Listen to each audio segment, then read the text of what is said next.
કેમ છો વિદ્યાર્થી મિત્રો? ઉમ્મીદ છે કે બધા મજામાં છો. તો ફરી એકવાર ધોરણ 12 નું ફિઝિક્સ લઈને આવી ગયા છે કે જેમાં આપણે આગલા વિડીયોમાં જે 4 માર્કની જે આઈએમપી થિયરી છે એનો પાર્ટ 1 કવર કર્યો હતો. હવે આજના જે ટોપિક છે આજના વિડીયો માટે એ આપણી પાસે છે કે જે આપણે અગાઉ દેખ્યું કે આપણી અક્ષ પરની જે રેખા છે અક્ષ પર, તો એના કોઈ બિંદુએ આવેલું વિદ્યુત ક્ષેત્રનું સૂત્ર જાણ્યું હતું, એનું આપણે સૂત્ર મેળવ્યું હતું. આજનો જે વિડીયો છે એમાં આપણે કવર કરીશું કે આપણે વિષુવ રેખા પરનો, મતલબ વિષુવ રેખા કોને કહેવાય એ આપણે દેખશું અને ત્યાં કોઈ બિંદુ હોય તો તેના પર વિદ્યુત ક્ષેત્ર કેટલું થશે એના વિશેની માહિતી આપણે આ વિડીયોમાં આજે મેળવીશું. તો ચાલો વધીએ આપણા ટોપિક તરફ. તો આપણો જે ટોપિક છે એનું નામ છે કે વિષુવ રેખા પરના કોઈ બિંદુએ જે વિદ્યુત ક્ષેત્ર ઉત્પન્ન થશે એનું સૂત્ર મેળવો. મતલબ કે આ તમારા માટે જે છે મોસ્ટ આઈએમપી છે થિયરી, અને લિટલ બીટ કોમ્પ્લિકેટેડ કહેવાય, થોડી ઘણી કોમ્પ્લિકેટેડ રહેશે, પણ જો મેથ્સ આવડતો હશે તો આ જે થિયરી છે તમારા માટે એકદમ ઈઝી બની જશે. તો ચાલો સ્ટાર્ટ કરીએ. તો પહેલા આપણે અહીંયા વિદ્યુત ડાયપોલની વાત કરીશું. તો વિદ્યુત ડાયપોલ દોરી દઈએ.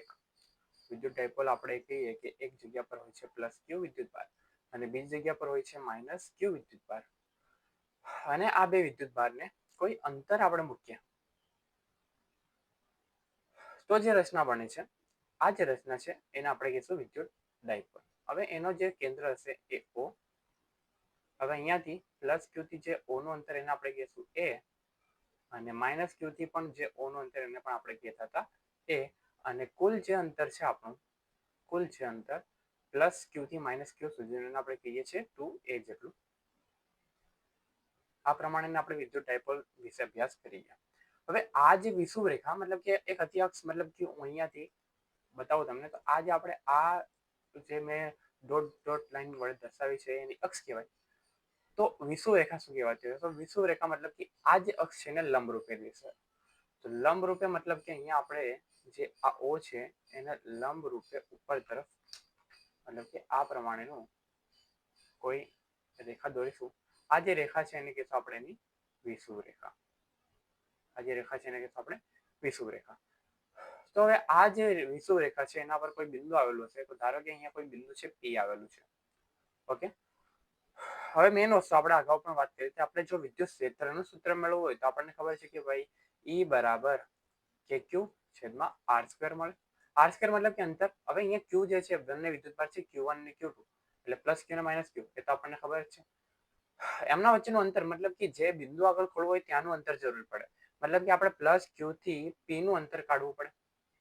તો અહીંયા જે થિયરી છે એમાં આપણે આ જે પ્લસ ક્યુ છે ત્યાંથી પી નું અંતર કંઈક આ મુજબ આપણે કાઢીશું. થોડી સ્ટ્રેટ દોરી દઉં હું આ પ્રમાણે. એ જ પ્રમાણે માઇનસ ક્યુ થી અંતર માટે, તો એના માટે આપણે કંઈક આ પ્રમાણે દોરીશું. ક્લિયર? હવે અહીંયાથી આ જે અંતર છે એ, મતલબ કે અહીંયા આપણે થોડું અંતર દર્શાવી એ, અને ધારો કે આ જે બિંદુ પી છે એ આપણું ઓ બિંદુથી આર જેટલા અંતરે આવેલું છે. મતલબ કે આ જે છે આપણું આર થઈ ગયું.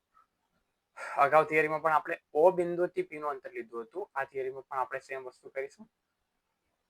હવે આનામાં જે કોઈ પણ આ આકૃતિ આપણે દોરીએ છીએ એનું વર્ણન કરશું. એટલે જે તમારે થિયરી લખશો તેમાં પહેલા આકૃતિ દોરવી પડશે, ત્યારબાદ તેનું વર્ણન આવશે અને ત્યારબાદ આપણે સાબિતી કરીશું. તો આવી રીતે આપણે થિયરી લખવાની મેથડને આપણે વિકસાવવાની છે અને આ થિયરીમાં આપણે એ પ્રમાણે જ જઈશું. હવે જે કોઈ પણ વસ્તુ અહીંયાથી હું બોલું છું, આજે આપણે આકૃતિનું વર્ણન કરીએ છીએ એ જ વસ્તુ તમારે આ આકૃતિ છે એના નીચે લખવાની રહેશે. ઓકે, હવે આનીમાં આપણે વાત કરીએ તો અહીંયા જે વિદ્યુત ક્ષેત્ર ઉત્પન્ન થશે કયા પ્રકારનું હશે. ચાલો, તો જે પ્લસ ક્યુ છે, પ્લસ ક્યુ, તો પ્લસ ક્યુ ના કારણે અહીંયાથી પ્લસ માટે આપણને ખબર છે કે આપણે વિદ્યુત ક્ષેત્ર રેખાનો કોન્સેપ્ટ ભણી ગયા કે પ્લસ હોય ત્યારે વિદ્યુત ક્ષેત્ર એ બહાર તરફ હોય. તો ક્યુ થી બહાર તરફ મતલબ કે આ જે છે આ દિશામાં જશે, આ દિશામાં, મતલબ કે આ દિશા છે ઈ પ્લસ ની. બીજી વસ્તુ માઇનસ ક્યુ ના દ્વારા કેવું મળશે? તો માઇનસ ક્યુ દ્વારા તો આપણને આ દિશામાં મળશે. માઇનસ ક્યુ માં આપણે ખબર છે કે માઇનસ ક્યુ માં એની તરફ મતલબ કે અંદર તરફ માઇનસ ક્યુ તરફની દિશા, તો માઇનસ ક્યુ તરફ મતલબ કે આ દિશામાં આ જે છે એ માઇનસ ની દિશા થશે. હવે અહીંયા આપણે જો દોરીએ તો અહીંયા આપણને એવું ખબર પડે કે એક જે પી બિંદુ આગળ એક આ દિશામાં મળે છે અને બીજો આ દિશામાં મળે છે.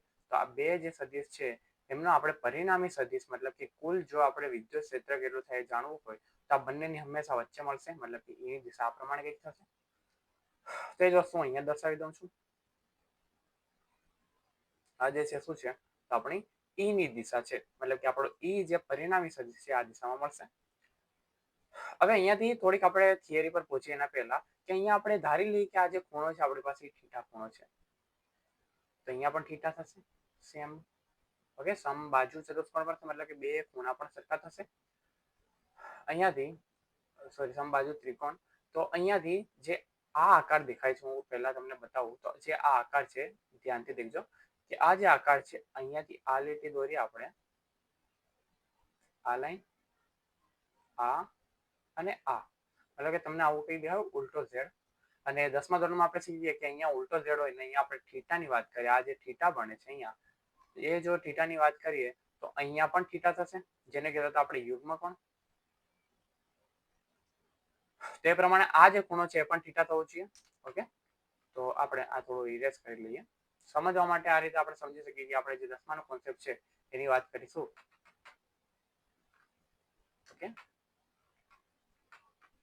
ચલો, તો અહીંયાથી આપણને એવું ખબર કે આ ઝેડ આકારના કારણે અહીંયા જે ખૂણો છે એ પણ થીટા થઈ ગયો. અને જે ઉપરનો ખૂણો, તો અહીંયા એક કામ કરીએ, આ બાજુ હજી લાઈન આ ઈની લાઈન પાછળ લંબાવું, મતલબ કે આ પણ અહીંયા ઝેડ બન્યો આ પ્રમાણે દેખી લેજો. એક આ અને આ રીતે આ પણ ઝેડ આકાર બને. ઝેડ આકારમાં અહીંયા જેટલો ખૂણો છે આ વાળો એટલો ઉપર થશે, મતલબ કે અહીંયા પણ જે ખૂણો છે એ આપણો થીટા થશે. હવે બીજી વસ્તુ ગૌર કરવા જેવી છે અહીંયા કે આ જે સીધી લાઈન અને આ જે આ લાઈન, તો અહીંયા આ રીતનું કંઈક બને છે જેમાં આ ખૂણો થીટા હોય, મતલબ કે સામેનો પણ શું થઈ જાય થીટા થઈ જાય. આને શું કહેતા હતા આપણે, અભિકોણ કહેતા હતા. તો આ પ્રમાણે આપણે અભિકોણની જોડ માટે આવી રીતે લખી શકીએ કે જો આ ખૂણો થીટા હોય તો બીજો ખૂણો પણ થીટા થશે. તો અહીંયાથી આપણે આ ઇરેઝ કરી લઈએ અને અહીંયા આપણે ખૂણો દર્શાવી દઈએ કે જે આપણો ખૂણો છે થીટા, તો આ ખૂણો પણ આપણો થીટા થશે. ઓકે, તો આ જે છે અહીંયાથી આપણને કંઈક આ પ્રકારની આકૃતિ મળી જશે. હવે આનું થોડું વર્ણન કરીએ અને જે આપણો અંતર જે કાઢવાનું છે એના વિશેની વાત કરીએ તો આનામાં આપણે શું જરૂરી પડે, તો પહેલા તો આપણે બધું કહી દઈએ કે ઓ બિંદુથી ડાયપોલની, અને આ વસ્તુ પણ હું ઇરેઝ કરી લઉં એટલે આ જે સમજવાનું છે આપણે સમજી લીધું છે, એટલે આ વસ્તુ આપણે ઇરેઝ કરી લઈએ. અને ડાયપોલની વિષુવરેખા રેખા પર કોઈ બિંદુ P આવેલું છે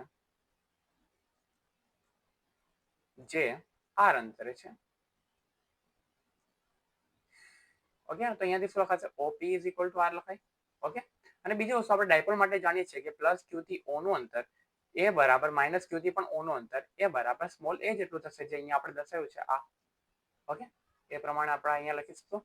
હવે અહીંયા વાત કરીએ તો આપણી પાસે જે આપણે થિયરીમાં જરૂરી છે, શું જરૂરી છે, તો આપણી પાસે અહીંયા થિયરીમાં જે ઈ ના સૂત્ર માટે અંતર કાઢવું પડે, તો અંતર કાઢવા માટે આપણે થોડી આકૃતિનો ઇસ્તેમાલ કરી લઈએ. તો આકૃતિમાં કંઈક આપણને આ પ્રમાણેની આકૃતિ બને છે. અહીંયા જે O બિંદુ છે, અહીંયા +q છે, અને આ જે વિષુવરેખા પર છે એ અહીંયા P બિંદુ આવેલું છે. તો આનો અહીંયા આ રીતે જોડું તો મને અહીંયા 90 નો ખૂણો દેખાય, 90 ડિગ્રી, મતલબ કે આ જે ત્રિકોણ છે એ આપણો કાટકોણ ત્રિકોણ છે. અને અહીંયા ઉપર વાત કરી કે OP નો જે અંતર છે એ આપણું r છે, તો મતલબ કે આના આપણે લખી શકીએ અહીંયા r છે, અને O + q મતલબ કે +q થી O નું અંતર એ આપણે લઈ લઈએ a, આ પ્રમાણે. એટલે કે આ જે કાટકોણ ત્રિકોણ છે તો કાટકોણ ત્રિકોણમાં આપણે લખી શકીએ કે પાયથાગોરસ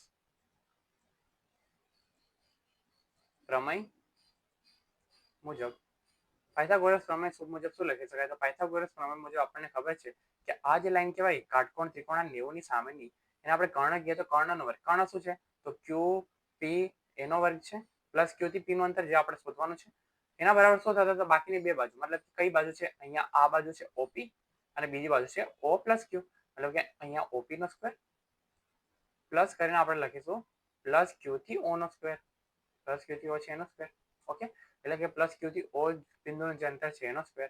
તો અહીંયાથી OP માટે આપણે ઉપર લખ્યું છે r², અને +q થી O અહીંયા આપણે દર્શાવ્યું છે જેનો છે a, અને એનો પણ સ્ક્વેર કરી દઈશું.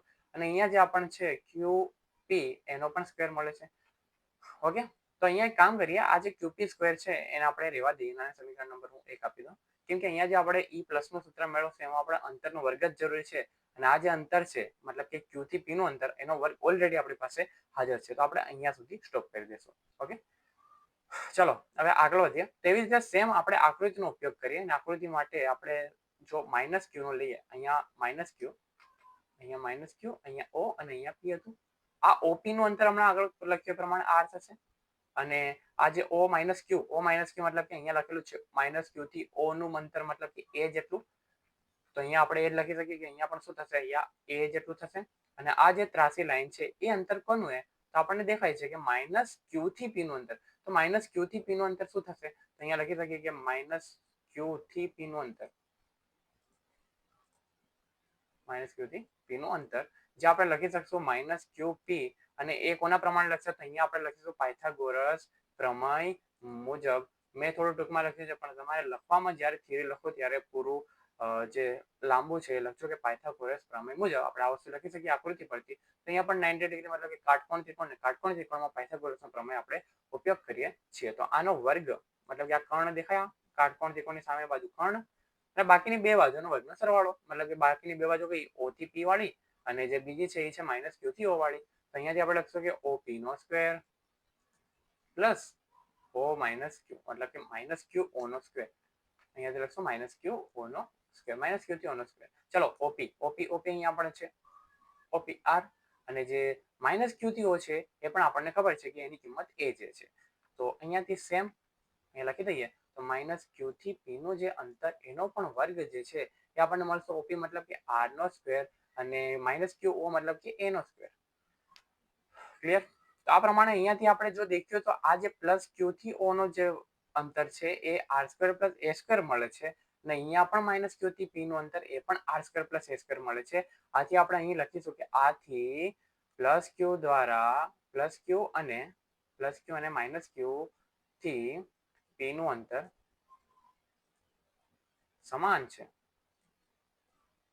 તેથી શું લખી શકાય, તો તેથી જે ઈ પ્લસ ના કારણે વિદ્યુત ક્ષેત્ર ઉત્પન્ન થશે એટલું જ વિદ્યુત ક્ષેત્ર ઈ માઇનસ ના કારણે ઉત્પન્ન થશે. મૂલ્યની વાત કરીશું, દિશાની વાત કરી નથી. ઓકે, એટલે અહીંયાથી આપણે આવું લખી શકશું.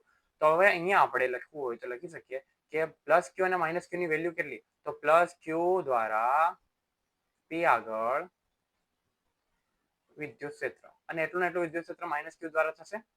એટલે કે અહીંયાથી આપણે લખશું કે પ્લસ ક્યુ દ્વારા મતલબ કે આપણી પાસે સૂત્ર છે ઈ પ્લસ માટે, તો પ્લસ વિદ્યુત બાર લેશું મતલબ કે કે ક્યુ છેદમાં આર સ્ક્વેર, પણ અહીંયા આર નથી, અહીંયા કોનું છે તો પ્લસ ક્યુ થી પી નું અંતર, પ્લસ ક્યુ થી પી નું અંતર મતલબ કે આપણે લખશું R square plus a square. અહીંયા આપણે અંતરનો વર્ગ, તો એ અંતરનો વર્ગ આપણને અહીંયા હાજર છે જ, પ્લસ ક્યુ થી પી નો જે અંતર છે એનો વર્ગ અહીંયા હાજર છે. તેની કિંમત આપણે ડાયરેક્ટ પુટ કરી શકીએ કે R square plus a square થશે. અહીંયા નીચે લખીશું R square plus a square. Simple. તો આ જે છે આપણું અહીંયા આપણે આને આપી દઈશું સમીકરણ નંબર 2. એના પરથી આનું જે છે આને બરાબર શું મળશે, ઈ માઇનસ ની કિંમત મળશે. એટલે અહીંયા આપણે લખી દઈશું આ જે સમીકરણ છે એમાં શું દેખાશે, અહીંયાથી ઈ પ્લસ એની કિંમત કેટલી થશે, તો ઈ માઇનસ ઈ પણ આ જ પ્રમાણે થશે, પણ ખાલી ચિહ્ન થોડો ફેર આવશે. પણ જો આપણે મૂલ્ય લેશું તો અહીંયાથી આ પ્રમાણે. Is that clear? તો આ જે સમીકરણ છે એને આપણે સમીકરણ નંબર 3 આપી દઈએ. હવે તો અહીંયા આપણે વાત કરીશું કે આ જે છે આપણી પાસે આ જે છે આપણું ઈ છે પરિણામ. તો અહીંયા એક વસ્તુ આપણે ધોરણ 11 યાદ કરીએ તો ધોરણ 11 માં આપણે આવું કંઈક કરતા હતા કે કોઈક યામમાં કોઈક સદિશ હોય આ રીતે, અહીંયા કોઈ ખૂણો બનતો હોય, થીટા જેવો કોઈ ખૂણો બનતો હોય અને આપણો જે આ સદિશ હતો, ધારો કે અહીંયા આપણે ઈ ની વાત કરીએ તો ઈ ની જ વાત કરી, ઈ સદિશ હોય તો આ જે છે એક આ નીચે દોરી મતલબ કે આ એક્સ યામ અને આ વાય યામ.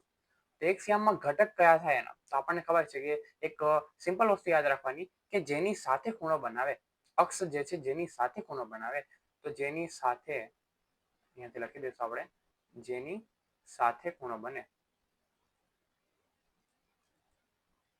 તે કહેવાશે, તે જે છે કહેવાશે, શું કહેવાશે, તે આવશે કોસ ઘટક. મતલબ કે કોસ ઘટક એને જ આપણે શું કહેશું, સમક્ષિતિજ ઘટક. ઓકે, અને એને લંબ, આ જે સમક્ષિતિજ છે તો એને લંબ ઘટક કયો થશે, તો લંબ ઘટક શું થશે, તે હંમેશા આવશે સાઈન ઘટક, સાઈન વાળો. મતલબ કે આનો જે આ જેની સાથે ખૂણો બને મતલબ કે આ લાઈન, તો આ લાઈન માટે આપણે લખીશું કે ઈ સદિશનો કોસ થીટા ઘટક, અને લંબ જે છે આ લાઈન તો એના માટે લખીશું કે ઈ સદિશનો સાઈન થીટા ઘટક. ઓકે, આ સિમ્પલ સમજૂતી માટે. હવે આપણે થિયરીમાં આગળ વધે તો આપણી જે આકૃતિ છે એનામાં વાત કરીએ તો આકૃતિમાં મને અહીંયા હું તમને દોરીને બતાવું છું કે આ જે છે આ બે યામ દેખાય છે તમને આ રીતના, અને આ વચ્ચે પ્લસ ઈ દેખાયો, ઈ પ્લસ જે છે પ્લસના કારણે વિદ્યુત ક્ષેત્ર મતલબ કે આ રીતનું દેખાયું સેમ હમણાં દેખાડ્યું એ પ્રમાણે. તો અહીંયાથી આપણે આકૃતિ પરથી વાત કરશું કે આકૃતિ પરથી શું દેખાય છે. તો આ જે છે આ પ્રમાણે આપણને ઈ પ્લસ મળે છે અને અહીંયા ખૂણો થીટા બને છે. તો આ જે ઘટક છે આ નીચે વાળો એ કયો કહેવાશે તો ઈ પ્લસ નો કોસ થીટા ઘટક. કેમ કોસ થીટા? કેમ કે ખૂણો થીટા એની સાથે બનેલો છે એટલે. અને જે લંબ છે એને આપણે શું કહીશું તો ઈ પ્લસ સાઇન થીટા ઘટક. તો આકૃતિમાં બતાવી દઈએ તો આકૃતિમાં અહીંયાથી આપણે દેખી શકીએ કે આ જે છે ઈ પ્લસ એનો ઉપરનો ઘટક કયો થશે એ સાઈડનો જે ઘટક કયો થશે. આ સાઈડનો જે ઘટક છે એને આપણે અહીંયા લખવું, સાઈડનો ઘટક થશે ઈ પ્લસ કોસ થીટા. થીટા આની સાથે બન્યો મતલબ કે આ જે ઘટક છે આપણો કોસ થીટા કહેવાશે. ના ઉપરનો જે ઘટક છે એ આપણો કહેવાશે ઈ પ્લસ સાઇન થીટા. ઈ પ્લસ સાઇન થીટા. ઓકે, આ પ્રમાણે. એવી રીતે સેમ તો અહીંયા દેખીએ તો આ લાઈન દેખાય અને નીચે લાઈન દેખાય અને બંનેની વચ્ચે મને ઈ માઇનસ દેખાયો. ઈ માઇનસ દેખાયો મતલબ કે આના માટે પણ સેમ રૂલ આપણે અપ્લાય કરીશું કે જે સદિશો છે, સદિશ જે સમતલમાં કોઈ સદિશ દોરીએ તેના બે ઘટકો ધ્યાનમાં લઈએ તો એના માટે પણ હું અહીંયા સાઈડમાં તમને સમજાવવા માટે દોરી દઉં કે એક નીચે લાઈન જાય છે, એક સાઈડમાં લાઈન જાય છે. અહીંયા બિંદુ પી છે, અહીંયા પણ બિંદુ પી હતો. પી બિંદુ આગળ જે માઇનસ તરફ મતલબ કે ઈ માઇનસ આ દિશામાં મળે છે અને થીટા ખૂણો ઉપર તરફ બને મતલબ કે અહીંયાનો જે છે તો આ ઘટક કયો કહેવાશે સમસ્થિતિ ઈ માઇનસ કોસ થીટા કહેવાશે. અને નીચેનો જે ઘટક છે એ આપણો કહેવાશે ઈ માઇનસ સાઇન થીટા. આ પ્રમાણે કહેવાશે.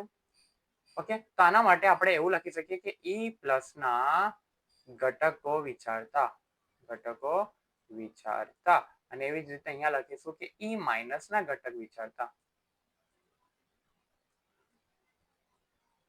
ઈ માઇનસ નો અને ઈ પ્લસ ના ઘટક બંનેનો વિચાર કરીએ તો અહીંયાથી આપણે લખીશું ઈ માઇનસ અને ઈ પ્લસ ના મતલબ કે અહીંયા આપણને બે ઘટકો મળશે. તો પહેલો ઘટક સમક્ષિતિજ ઘટક અને બીજો જે ઘટક છે એને આપણે કહીશું લંબ ઘટક.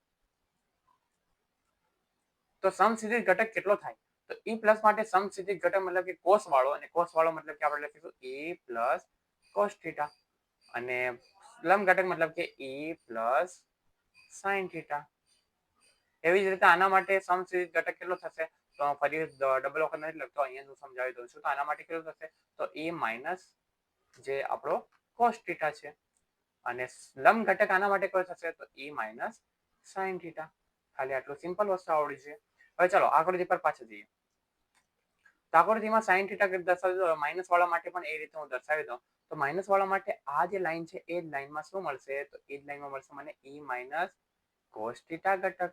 અને એને લંબ મતલબ કે આ લાઈન જે છે એ શું મળશે તો આનો એરો મારી બહાર દર્શાવું છું કે આ લાઈન કોની આ સદિશ કોનો છે તો એ જે છે ઈ માઇનસ નો લંબ ઘટક મતલબ કે ઈ માઇનસ સાઇન થીટા.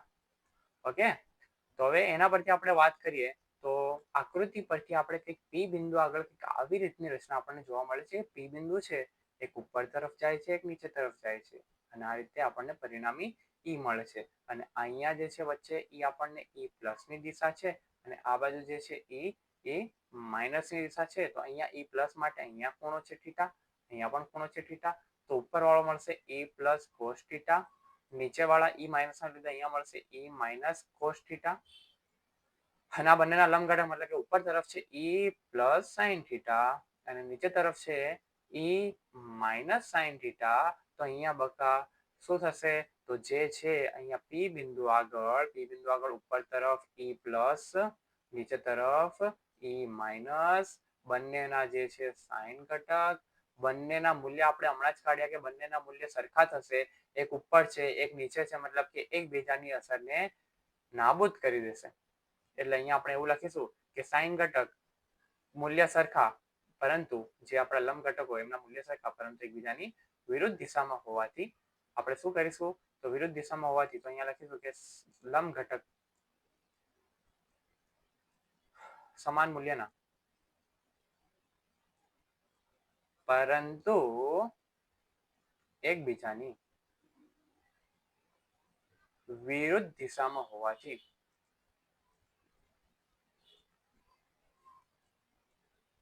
એકબીજાની અસર નાબૂદ કરશે. આથી આપણે શું કહેશું? તો આથી જે આપણું પરિણામી સદિશ છે એની દિશા એ કોના કારણે મળશે? ખાલી જે સમસ્થિતિજ ઘટક એના કારણે. અને બંનેના સમસ્થિતિજ ઘટક એક જ દિશામાં જાય છે, મતલબ કે E પ્લસ પણ આ જ દિશામાં છે અને E માઇનસ પણ આ જ દિશામાં છે. માટે કે બંને સદિશ સેમ દિશામાં હોવાથી બંનેનો આપણે સરવાળા કરીશું અને જે સરવાળો મળશે એ જ આપણું જે છે એ પરિણામી સદિશ આપણને E આપશે. તો અહીંયાથી એ જોશું લખશું. આથી પરિણામી વિદ્યુત ક્ષેત્ર માત્ર સમસ્થિતિજ ઘટકના લીધે મળશે. માટે અહીંયાથી કુલ જે આપણું E છે એ પરિણામી એને આપણે આ પ્રમાણે લખીશું કે E પ્લસ નો કોસ થીટા ઘટક પ્લસ કરીને E માઇનસ નો કોસ થીટા ઘટક. ક્લિયર? E પ્લસ ને E માઇનસ. હવે અહીંયાથી આપણને ખબર છે કે E પ્લસ ની કિંમત E માઇનસ ની કિંમત બરાબર. ઓકે, અને કોસ થીટા તો બંનેમાં સરખો છે. મતલબ કે આખાનું કહું કે એક લાડુ, આ જે આપણું એક લાડુ અને વત્તા આપણો આ બીજો લાડુ, બે લડ્ડુ ભેગા કરીએ તો કેટલા લડ્ડુ થાય? તો બે લડ્ડુ થાય. પણ લડ્ડુની જગ્યા પર શું છે? તો આ બંનેમાં E પ્લસ ને E માઇનસ બંને સેમ જ. તો હું એક જ વસ્તુ લખી દઉં કે E પ્લસ અને E માઇનસ બંને સરખા હોવાથી E માઇનસ ની જગ્યા પર હું E પ્લસ લખી દઉં. મતલબ કે એક લાડુ ને બીજો લાડુ સરવાળો કરશો બે લાડુ થાય. પણ લાડુ આપણો શું છે અહીંયા? તો લાડુની જગ્યા પર આપણે લખવું પડે E plus cos theta. Clear? એટલે સરવાળો કરીશું તો ડબલ થઈ જવાનું, કેમ કે આ બંનેના મૂલ્ય સમાન છે. તો આ રીતે આપણે લખીશું તો આપણને સૂત્ર મળશે 2E પ્લસ કોસ થીટા. હવે અહીંયાથી આપણે સૂત્ર મેળવવું છે E નું, તો આપણે E પ્લસ ની કિંમત કાઢીશું. E પ્લસ ની કિંમત E માઇનસ ની કિંમત આપણે સમીકરણ નંબર 3 માં છે જ કે E પ્લસ ની કિંમત કેટલી જાય છે? તો આ પ્રમાણે થાય છે. તો આ કિંમત આપણે ત્યાં પુટ કરી દઈશું. તો એ જે સાબિતીમાં આપણે આગળ વધીએ તો આપણી પાસે છે 2 નો 2 E પ્લસ નો, તો E પ્લસ માટેની કિંમત કેટલી છે? તો KQ છેદમાં R square plus A square. અને કોસ થીટાની કિંમત હજી આપણે બાકી છે. તો અહીંયા કારણ શું લખશો? તો કારણ જે લખશો કે E પ્લસ ની કિંમત સમીકરણ 3 પરથી મુકતા. તો આ પ્રમાણે આપણે અહીંયાથી જે છે એ કિંમત પુટ કરી. હવે આગળ વધીએ તો આ વસ્તુ આપણને શું મળે છે? તો E ની જે વેલ્યુ છે એ આપણને મળે છે કે ભાઈ અહીંયા છે 2 છે, KQ છે અને છેદમાં R square plus A square છે અને પાછળ છે કોસ થીટા. તો કોસ થીટા માટે આપણે ફરીથી જે આપણે આગલી આકૃતિ હતી એના પર જઈએ તો આપણી જે આકૃતિ છે એને પાછા આપણે બનાવીશું કે આ જે ત્રિકોણ છે એનો ઉપયોગ કરીશું. કાટકોણ ત્રિકોણનો આ જે છે હું આ દોરું છું લાઈન, એ ત્રિકોણનો આપણે ઉપયોગ કરી લઈએ આપણે જે થીટા ના લીધે કોસ થીટા કાઢવા માટે. તો અહીંયાથી આપણે ફરી એકવાર આકૃતિ બનાવી, સાઈડમાં હું સમજાવી દઉં કે આપણી પાસે આ પ્રકાર આકૃતિ છે કે આ જે છે આપણી પાસે જે પ્લસ ક્યુ મતલબ કે આ જે પ્લસ ક્યુ થી પી નું અંતર જશે એની કિંમત આપણે ફાઇન્ડ આઉટ કરીએ તો આગલું જે સૂત્ર હતું એના પર જઈએ તો અહીંયાથી પ્લસ ક્યુ ની કિંમત પ્લસ ક્યુ થી પી ની કિંમત શું થશે? તો અહીંયા આપણે ખાલી પ્લસ ક્યુ થી પી જે એટલે કે વર્ગ પેલી બાજુ ઉતરે તો અહીંયા થઈ જશે પ્લસ ક્યુ થી પી બરાબર વર્ગ પેલી બાજુ જાય તો વર્ગમૂળ, અને વર્ગમૂળ ને વર્ગમૂળ આવી રીતે ચિહ્ન દ્વારા દર્શાવો એની જગ્યા પર ઉપર ઘાત સ્વરૂપ લખો તો લખાશે 1/2. એટલે કે વર્ગમૂળને આપણે જો લખવું હોય મતલબ કે ઋણ 2 હોય તો શું લખાય? 2 ની અડધી ઘાત લખાય. અગર ઘનમૂળ હોત તો ઘનમૂળ માટે પણ શું લખાય? તો 2 ની 1/3 લખાય. ચતુર્થમૂળ હોત તો એકની 2 ની જે છે એની 1/4 લખાય, 1/4 લખાય. પંચમૂળ હોત તો 1/5 લખતા. એ પ્રમાણે અહીંયા આપણે આગળ વધીશું. તો અહીંયાથી અમે ઘાત સ્વરૂપે દર્શાવી દીધું. હવે આપણને જે છે એ આ કિંમત પણ મળી ગઈ. એટલે કે આપણી જે આકૃતિ છે એનામાં આપણને કર્ણની જે કિંમત છે એ પણ ખબર છે. તો અહીંયાથી આપણે હતું અહીંયા પ્લસ ક્યુ હતો, વચ્ચે ઓ હતો, અહીંયા પી હતો, ઓ થી પી નું અંતર આપણને ખબર છે કે આર છે. પ્લસ ક્યુ થી ઓ નું અંતર જે છે આપણે ડાયપોલ માટે એ છે. અને આ જે અંતર છે આપણે ફાઇન્ડ આઉટ કર્યું મતલબ કે R square plus a square નો 1/2 ઘાત. ક્લિયર? અને આ જે કોણ છે થીટા. હવે તમે 10મા ધોરણમાં શીખી ગયા કે કોસ થીટા એ શું થાય તો કોસનું પાક એવું કરીને યાદ રાખેલું હતું. કોસના મતલબ કે પાસેની બાજુ છેદમાં કર્ણ તો પાસેની બાજુ કેટલી તો થીટાની પાસેની બાજુ. દેખો આ જે લાઈન છે એ પાસે કહેવાય પણ આ શું છે આપણો મોટી બાજુ મતલબ કે કર્ણ આ 90 ડિગ્રી એટલે કે આનામાં આપણે કોસ થીટા વાપરી શકીએ. તો આ જે પાસેની બાજુ મતલબ કે આ કહેવાય આ વાળી એ કેટલી છે તો અહીંયાથી લખાય કે પ્લસ ક્યુ ઓ જેટલી છે અને છેદની અંદર આપણે લખીશું કર્ણ. કર્ણ કેટલો છે તો પ્લસ ક્યુ થી પી જેટલો છે. બંનેની વેલ્યુ આપણને ખબર છે કે આ જે કિંમત છે એ જેટલી થાય અને છેદનામાં જે આ કર્ણની કિંમત છે આપણે કંઈક આ પ્રમાણે કાઢી કે R square plus a square નો 1/2 ઘાત. તો આજે કોસ થીટાની કિંમત જે છે આ એ આપણે આ જે સમીકરણ એમાં આપણે પુટ ડાઉન કરી દઈએ તો અહીંયાથી આપણને મળશે કે ઈ નો જે છે ઈ નું મૂલ્ય એ મળશે 2k3 છેદમાં R square plus a square તો છે જ ઓકે અને કોસ થીટાની કિંમત ઇન્ટુ કરીને કોસ થીટાની આખી કિંમત હું અહીંયા મૂકી દઉં તો અહીંયા મૂકીશ કિંમત તો મને મળશે એના છેદમાં R square plus a square ની 1/2 ઘાત. તો દેખો અહીંયાથી એક વસ્તુ દેખાય કે R square plus a square છે R square plus a square છે બંને સેમ. તો અહીંયાથી આપણે લખીશું કે R square plus a square મતલબ કે આ રીતનું તમે શીખી ગયા કે એક્સ ની ઉપર એક ઘાત હોય ને બીજા એક્સ ની ઉપર બે ઘાત હોય તો જ્યારે આધાર સરખા હોય તો ઘાતોનું શું થાય ગુણાકાર હોય બંને વચ્ચે તો ઘાતોનો સરવાળો થાય મતલબ કે 1+2 કરતા હતા. તો અહીંયા પણ એ જ રીતે કરશું તો આપણે જે આધાર છે અંદર નીચે એ સરખો છે જે ઘાતોનો આપણે સરવાળો કરીશું મતલબ કે આધાર સરખો તો ઘાતોનો સરવાળો. તો અહીંયાથી દેખ લો તો 2k3 હવે હું થોડુંક સાદું કરું કે એને બહાર રાખું અને 2aq ને અંદર લઈ લો તો આને કાઉન્સમાં લખી દઉં 2aq એવો q છે સોરી એ છે અહીંયા એ છે આ q છે અને 2 છે તો એનો હું કાઉન્સમાં લખી દીધો આ પ્રમાણે અને આમના છેદમાં આધાર સરખો બંનેનો મતલબ કે R square plus a square સરખો હોય તો ઘાતોનો સરવાળો મતલબ કે 1+અડધો કરવો પડે અને તમે જો લોજિકલી વિચારો તો 1+અડધો કરશો તો 1.5 થાય. 1.5 મતલબ કે આપણે લખશો કે 3/2 ભાગ ક્લિયર 1.5 લખવું હોય તો 3/2 નથી ફાવતું એવી રીતે તમે આ રીતે સાદુરૂપ આપશો શીખતા હશો કે 1/2 હોય તો 2 ગુણા અહીંયા કોની દઈએ તો 2+1 છેદમાં 2 લખાય મતલબ કે અહીંયાથી પણ જવાબ 3/2 જ આવે. લોજિકલી વિચારે તો ઈઝી પડે મતલબ કે અડધું એટલે કે 1.5 એકના ઉપર અડધું મેળવ્યું એટલે કે 1.5 કેટલું કે 3/2 થાય મતલબ કે અહીંયાથી લખીશું કે અને બીજી વસ્તુ કે અહીંયા 2aq તેનું પણ આપણે કરીએ 2aq બરાબર શું થાય તો આપણે અગાઉ શીખી ગયા કે 2aq બરાબર p માટે અહીંયા લખીશું કે k અને આની જગ્યા પર આવી જશે p અને છેદની અંદર આપણે લખીશું R square plus a square તો ખરા R square plus a square તો ખરું જ અને એની ઉપર 3/2 ઘાત ક્લિયર. હવે અહીંયાથી જો આપણે શરત લઈશું તો શરતમાં શું લઈશું તો અહીંયાથી આપણે લખી દઈએ કે જો આર સ્ક્વેર કરતા આર સ્ક્વેર જે છે એ સ્ક્વેર કરતા ઘણો મોટો હોય આર સ્ક્વેર મતલબ કે જે આપણું ડાયપોલ થી જે વિષુવરેખા પર અંતર છે એ બહુ મોટું હોય ને તમારી જે ડાયપોલ હોય બહુ નાની હોય મતલબ કે ડાયપોલમાં જે વિદ્યુતભારનું અંતર છે એ ઘણું નાનું હોય મતલબ કે તમારી ડાયપોલ નાની અને એનાથી જે પેલું અંતર મતલબ કે હાથ બરાબરનું અંતર હોય તો શું કરવું તો અહીંયા આપણે શું કરીશું કે એ સ્ક્વેર છે એને આપણે અવગણી દઈશું. આગળ જે અવગણવાનું કારણ છે આપણે સમજી ગયા છે આગળના જે વિડીયો છે એમાં તો એ જ પ્રમાણે આપણે અહીંયા પણ સેમ વસ્તુ કરીશું તો અહીંયાથી આપણે તો એ સ્ક્વેર ને અવગણતા મતલબ કે અવગણવું મતલબ કે અહીંયાથી જ આ એ સ્ક્વેર છે એને નાબૂદ કરી દઈશું મતલબ કે કાઉન્સમાં બચશે શું તો માત્ર ને માત્ર આર સ્ક્વેર બચશે ક્લિયર. તો એ માટે સૂત્ર આપણે લખીએ તો અહીંયાથી આપણે લખીશું કે ઈ બરાબર 2 સોરી અહીંયા 2 નહીં અહીંયા માત્ર કેપી અને છેદમાં આપણે જે એ સ્ક્વેર ને અવગણશું મતલબ કે બચશે કાઉન્સમાં આર સ્ક્વેર કાઉન્સની અંદર આર નો સ્ક્વેર અને કાઉન્સની બહાર જે છે તમે દેખો તો અહીંયા ઘાત તો 3/2 છે ને તો એને પણ ખાવાની નહીં ને આપણે તો એને પણ લખવી પડે મતલબ કે 3/2.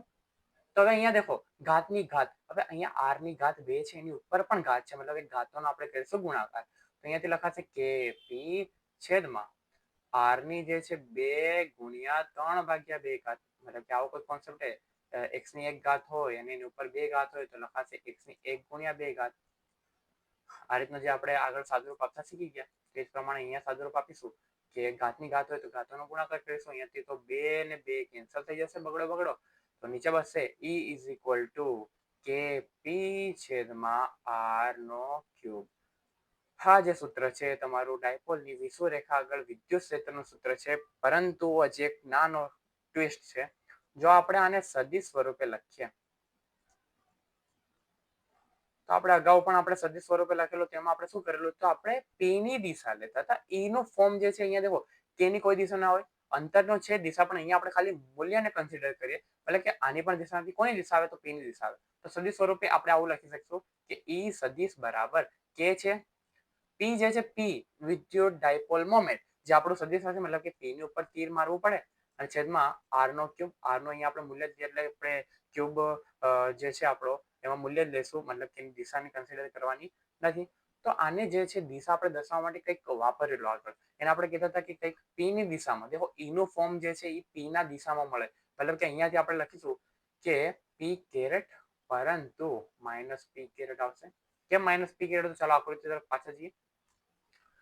આ આકૃતિમાં જે આપણું પરિણામી e છે એની દિશા દેખીએ તો પરિણામી e જે મને છે તો ડાબેથી જમણે આ રહ્યું, આ જે છે ડાબેથી જમણે, મતલબ કે પ્લસ થી માઇનસ તરફ, મતલબ કે e ની દિશા આ દિશામાં, અને માઇનસ વિદ્યુતભાર થી પ્લસ ક્યુ વિદ્યુતભારની દિશામાં આપણે શીખી ગયા કે જે ડાયપોલ મોમેન્ટ છે એ માઇનસ ક્યુ થી પ્લસ ની દિશામાં, મતલબ કે દેખાય ને, એક આ દિશામાં હોય અને માઇનસ ક્યુ થી પ્લસ, માઇનસ ક્યુ થી પ્લસ તરફની દિશા એ આપણી દિશા હોય વિદ્યુત ડાયપોલ મોમેન્ટની. મતલબ કે અહીંયાથી આપણે આ પ્રમાણે આપણે દોરી શકશું, મતલબ કે e ની દિશા p કરતા વિરુદ્ધ દિશામાં હોય. જ્યારે પણ વિરુદ્ધ હોય ત્યારે આપણે જે ચિહ્ન ઉમેરીએ, મતલબ કે માઇનસ ઉમેરીએ, તો માઇનસ ચિહ્ન જે છે એ શું દર્શાવે છે, હંમેશા દિશા દર્શાવે છે. અહીંયાથી લખીશું kp સદિશ છેદમાં r નો ક્યુબ અને p કેરેટ. આ p કેરેટ માઇનસ સાથે આવ્યો તો નીચે કારણ લખી દેશું કે અહીંયા જે માઇનસ મૂલ્ય છે એ આપણને દિશા સૂચવે છે. તો અહીંયા લખીશું કે ઋણ નિશાની બતાવે છે કે e સદિશ જે છે એ p સદિશના વિરુદ્ધ દિશામાં છે.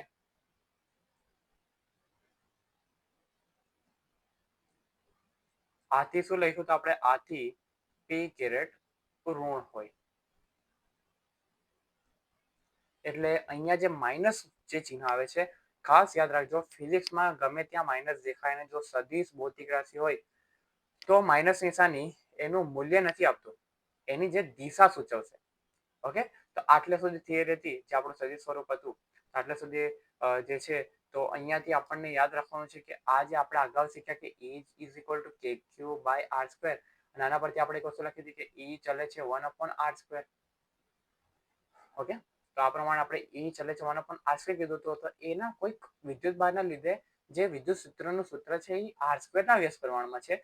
પરંતુ અહીંયાથી દેખો, અહીંયાથી આપણને ખબર પડે કે ડાયપોલ માટે એ જે સૂત્ર છે એ 1/r³ દ્વારા ચલે છે, 1/r³ દ્વારા ચલે છે. મતલબ કે આનો તમને કોઈ એક માર્કમાં MCQ પણ પૂછી શકે છે. તો એના માટે એક ગ્રાફ જે છે એ આપણે દેખી લઈએ.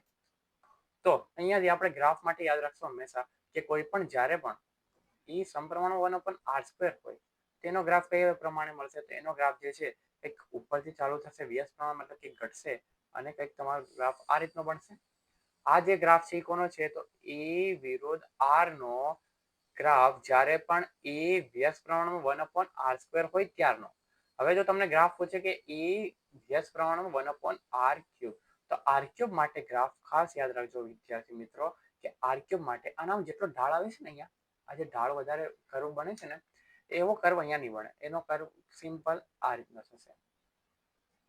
બંનેમાં ડિફરન્સ દેખાય છે, પેલામાં જે નમેલું વધારે દેખાય છે અને આ જે r³ વાળો ગ્રાફ છે એમાં થોડો સીધી લાઈન આવે, થોડુંક જ નમે છે. મતલબ કે આ જે ગ્રાફ છે એ કોનો છે, તો એ વ્યસ્ત પ્રમાણમાં r³ નો, અને આ જે ગ્રાફ આ રીતનો બનશે તો આના પરથી એક MCQ માં પણ ક્વેશ્ચન પૂછાઈ શકે છે. તો ગ્રાફ માટે આટલી વસ્તુ યાદ રાખશો.